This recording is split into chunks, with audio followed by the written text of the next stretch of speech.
ইসলামীর সংগ্রামী secretary general, সাবেক এমপি, জননন্দিত নেতা জনাব অধ্যাপক মিয়া গোলাম পরোয়ার, জনাব অধ্যাপক মিয়া গোলাম পরোয়ার।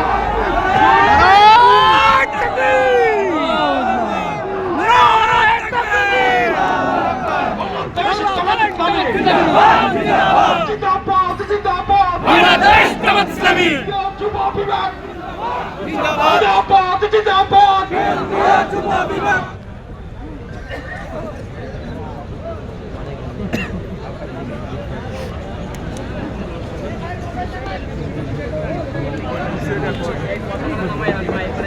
السلام عليكم ورحمة الله وبركاته.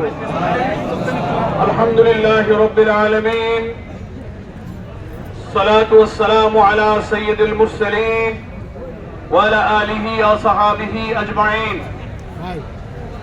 বাংলাদেশ জামাত ইসলামীর কেন্দ্রীয় যুব বিভাগের উদ্যোগে আজকের এই মহান বিজয় দিবসের যে যুব ম্যারাথনের সমাপনী অনুষ্ঠানে আজকে ঐতিহাসিক মানিক মিয়া এভিনিউতে সমবেত সংগ্রামী জামাত নেতৃবৃন্দ, ম্যারাথনে অংশগ্রহণকারী রাজধানী ঢাকার উচ্ছ্বসিত তরুণ সমাজ, আমার প্রিয় দেশবাসী, সাংবাদিক বন্ধুগণ, আমরা মহান আল্লাহর কাছে আজকে বিজয়ের এই উৎসবে শুকরিয়া আদায় করছি, যিনি এখন আমাদের এই ভূখণ্ডকে আধিপত্যবাদী শক্তির হাত থেকে মুক্ত রেখে আমাদের লাল সবুজ পতাকাকে আকাশে উড়িয়ে রাখার তৌফিক দান করেছেন। আমাদের ভূখণ্ডকে স্বাধীন এবং আজাদ রাখার তৌফিক দান করেছেন।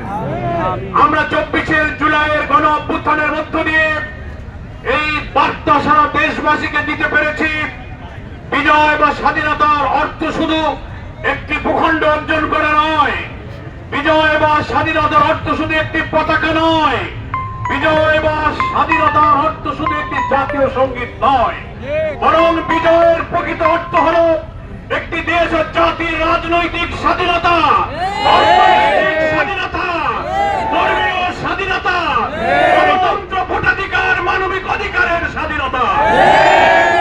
আধিপত্যবাদী শক্তি আমাদের উপরেই সব স্বাধীনতাগুলো কেড়ে নিতে চেয়েছিল।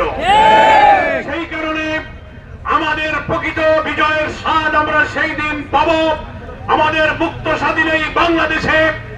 আমাদের স্বাধীন বাংলাদেশে অর্থনীতি, রাজনীতি, সংস্কৃতি, শিল্প, সভ্যতার মুক্ত স্বাধীন অধিকার যেদিন আমরা অর্জন করতে পারবো, সেই দিন বিজয়ের স্বাদ আমরা গ্রহণ করব। আজকে স্মরণ না করে আমি পারছি না, সকাল 7টায় ঐতিহাসিক সেই সরোয়ার্দী উদ্যান থেকে আমাদের সংগ্রামী আমিরে জামাত, বাংলাদেশের 18 কোটি মানুষের নন্দিত নেতা ডক্টর শফিকুর রহমান যে যুব ম্যারাথনের ঐতিহাসিক উদ্বোধন ঘোষণা করেছিলেন, হাজার হাজার রাজধানীবাসী সেই ম্যারাথনে যুক্ত হয়ে আজকে প্রায় 7-8 কিলোমিটার আপনারা ম্যারাথনে যুক্ত হয়ে মানিক মিয়া এভিনিউতে হাজির হয়েছেন।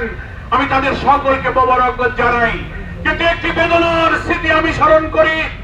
এই ঐতিহাসিক সরোয়ার্দী উদ্যান হচ্ছে সেই ঐতিহাসিক স্মৃতি বিজড়িত উদ্যান যেখানে 16 ডিসেম্বর পাকিস্তানি সেনাবাহিনী ওই সরোয়ার্দী উদ্যানে আত্মসমর্পণ করে তাদের অত্যাচার, নির্যাতনের স্বীকৃতি দিয়ে বাংলাদেশের মানুষের কাছে ভুলের স্বীকৃতি দিয়ে আত্মসমর্পণ করেছে। দুঃখজনক হলো দিল্লির আধিপত্যবাদী ষড়যন্ত্রের কারণে এই স্বাধীনতা যে বাঙালির স্বাধীনতা নয়, এই স্বাধীনতা যে আমাদেরকে তারা দেয় নাই, তার প্রমাণ সেই দিন প্রথম দিনে বিজয়ের দিনে দিয়েছে। সেটা হলো জেনারেল নিয়াজির আত্মসমর্পণ করার কথা ছিল মুক্তিযুদ্ধের সর্বাধিনায়ক এমএজি উসমানীর কাছেই আত্মসমর্পণ করা। আত্মসমর্পণ অনুষ্ঠানে মুক্তিযুদ্ধের সর্বাধিনায়ক জেনারেল উসমানী কেন অনুপস্থিত ছিল? সেখানে জগজিৎ সিং অরোরার কাছে নিয়াজিকে আত্মসমর্পণ করতে হয়েছিল। তার তো পাকিস্তানি সৈন্যরা ভারতের কাছে আত্মসমর্পণ করেছে, মুক্তিযোদ্ধাদের কাছে নয়।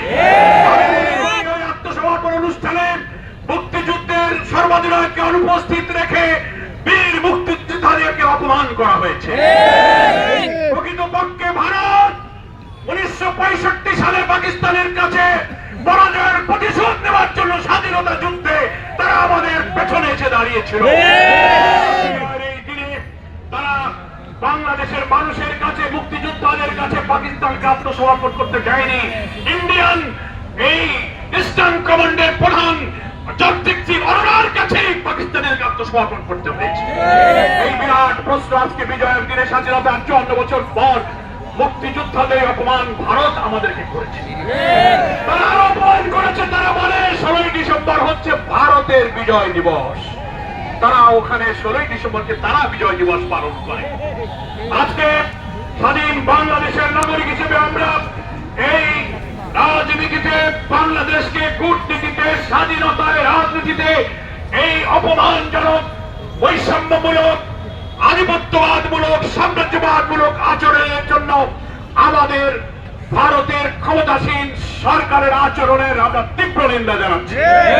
বাংলাদেশের বীর মুক্তিযোদ্ধা যারা 71-এ 9 মাস বাংলাদেশের রণাঙ্গনে মুক্তির লড়াইয়ে যারা জীবন দিয়েছিলেন, সংগ্রাম করেছিলেন, আহত হয়েছিলেন, আজও যারা বেঁচে থেকে স্বাধীনতার এই গর্বিত অঙ্গীকার এবং সুফল নিয়ে বেঁচে আছেন, বাংলাদেশ জামাত ইসলামের পক্ষ থেকে আমি তাদেরকে আন্তরিক অভিনন্দন, শুভেচ্ছা জানাই। যারা বিদায় নিয়েছেন, আল্লাহ তাআলা তাদেরকে শাহাদাতের মর্যাদা দান করুন। আজকের ঐতিহাসিক দিনে আমি জুলাই যোদ্ধা শরীফ উসমান হাদির দ্রুত আরোগ্য কামনা করি মহান আল্লাহ তাআলার দরবারে। হে হায়াতের মালিক, আধিপত্যবাদ বিরোধী জনতার উচ্চ কণ্ঠ, মৃত্যু ভয়হীন অপ্রহিত চেতনার মৃত্যুঞ্জয়ী বীর হচ্ছে শরীফ উসমান হাদি। এমন সময় তাকে টার্গেট করে গুলি করা হয়েছে। তার আগের দিন বাংলাদেশে নির্বাচনের তফসিল ঘোষণা করা হয়েছে। গোটা জাতি যখন আধিপত্যবাদ বিরোধী, ফ্যাসিবাদ বিরোধী শক্তি ঐক্যবদ্ধ হয়ে নতুন বাংলাদেশের জন্য অভিযাত্রা শুরু করেছে, তারপরের দিন তাকে টার্গেট করে গুলি করা হয়েছে। নির্বাচনকে বানচাল করে এই দেশকে ভারতের গণতন্ত্র রাজ্যে পরিণত করার প্যাকেজ প্রোগ্রাম তারা শুরু করেছে। তার প্রথম টার্গেট ছিল হাদি, এরপরে আর কারা টার্গেট আছে আমরা জানি না। প্রধান উপদেষ্টাকে বিজয়ের দিনে বলবো, এই হামলাকারীদেরকে গ্রেফতার করুন, গোয়েন্দা ব্যর্থতার পর্যালোচনা করুন, বাংলাদেশের সকল ফ্যাসিবাদ বিরোধী নেতৃবৃন্দের নিরাপত্তা নিশ্চিত করুন। আগামী জাতীয় নির্বাচনে 300 আসনে যারা প্রার্থী হবে তাদের নিরাপত্তা নিয়ে আমরা এখন চিন্তিত। এই দায়িত্ব সরকারকেই পালন করতে হবে।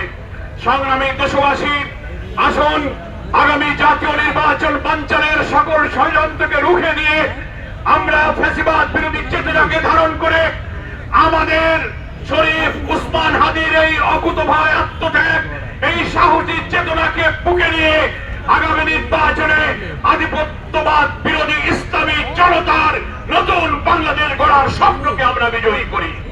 আমি আমাদের সকলকে সেই আহ্বান জানাই।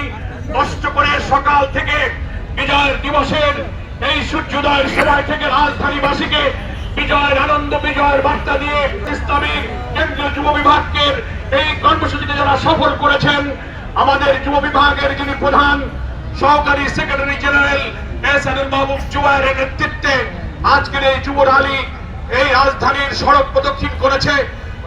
আমাদের যুব ম্যারাথন, সেখানে তারা অংশ নিয়ে এই রাজপথ তারা প্রদক্ষিণ করেছেন। আরো অনেক নেতৃবৃন্দ এখানে আছেন। ঢাকা মহানগরী উত্তরের সংগ্রামী নায়েবে আমির আব্দুর রহমান মুসা ভাই এখানে উপস্থিত আছেন। মঞ্জুরুল ইসলাম ভূঁইয়া কেন্দ্রীয় পরিষদ সদস্য এখানে উপস্থিত আছেন। আমাদের রাজধানীর আগামী জাতীয় নির্বাচনে বিভিন্ন আসনের মনোনীত সংসদ সদস্য প্রার্থীরা এখানে উপস্থিত হয়ে আজকের এই যুব ম্যারাথনকে জনগণের কাছে নিয়ে গিয়ে সফল করেছেন। তাদের সকলকে আন্তরিক ধন্যবাদ জানাই।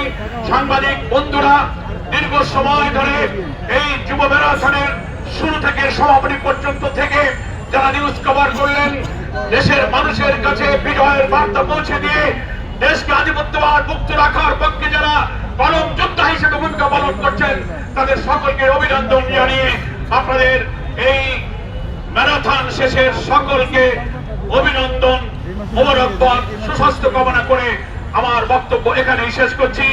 আল্লাহ হাফেজ। বাংলাদেশ জিন্দাবাদ।